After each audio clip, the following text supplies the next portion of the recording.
এটা হলো খোয়াশ বিচি, এটা এখন রোপণ করব। খোয়াশ বিচি প্যাকেটটা কাটবো, কেটে দেখবো যে কি পরিমাণ বিচি আছে।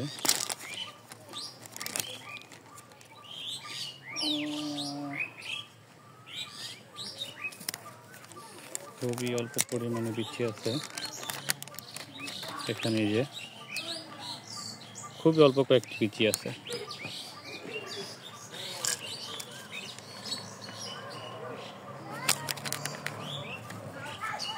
এর মধ্যে কয়েকটা বিচি নষ্ট, এই বিচিটি নষ্ট, এটা চারা গজানোর সম্ভাবনা নাই বললেই চলে।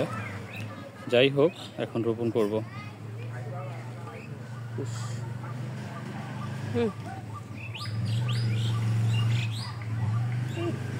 এইটা খালিতে না,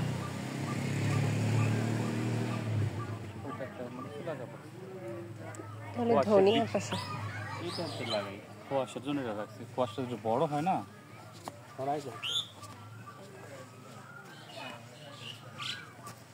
কয়টা বিচি আছে একটু দেখে নিবি না? 1 2 3 4 5 6 12টা বিচি আছে। এই মাছ বরাবর করে দাও, একটু ভাগ করে নি, দাঁড়ো।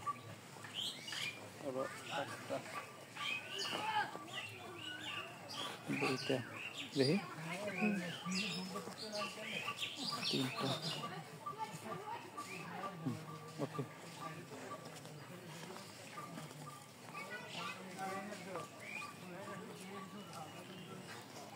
খোয়াশ বিচি রোপণ করতেছি, দেখতে অনেকটাই মিষ্টি কুমড়ো বিচির মতো।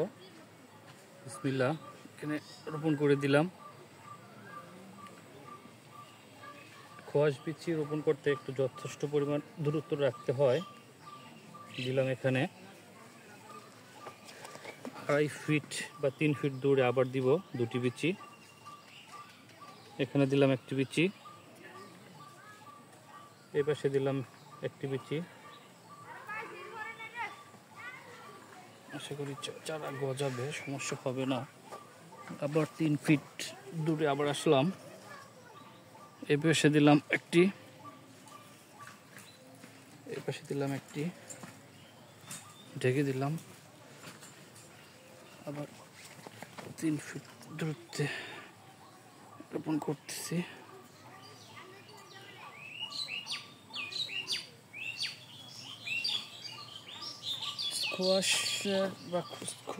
স্কোয়াশ বলে, উচ্চারণ ভালো হচ্ছে না। বাংলাদেশের সবজিটা একেবারেই নতুন, খুব বেশি দিন না, পুরনো সবজি না এটা। অন্যান্য সবজির মতো মধ্যপ্রাচ্যের সবজি এটা, এখানে খুবই জনপ্রিয় সবজি।